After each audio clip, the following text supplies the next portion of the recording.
আজকে নমিনেশন পত্র উঠানোর জন্য, নমিনেশন ফর্ম উঠানোর জন্য আমি ডিসি অফিসে এসেছিলাম।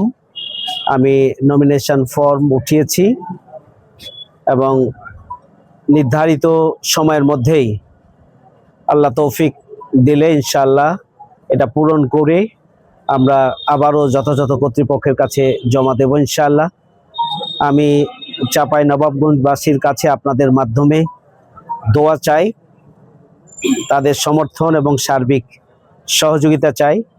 আল্লাহ রাব্বুল আলামিন যেন জনগণের স্বতঃস্ফূর্ত সমর্থন এবং আল্লাহ সাহায্য নিয়ে আগামী দিনে আমাদেরকে বিজয়ের ব্যবস্থা করে দেন, সেই জন্য সবার কাছে দোয়া চেয়ে যে সুষ্ঠু এবং গ্রহণযোগ্য নির্বাচনের জন্য অবশ্যই লেভেল প্লেইং ফিল্ড নিশ্চিত করা দরকার এবং প্রার্থী সহ জনসাধারণের, শুধু প্রার্থী না, প্রার্থীর সাথে যারা কর্মী এবং জনসাধারণ সবারই নিরাপত্তা নিশ্চিত করার ব্যাপারে সরকারের কঠোর সিদ্ধান্ত গ্রহণ এবং বাস্তবায়ন করা জরুরি।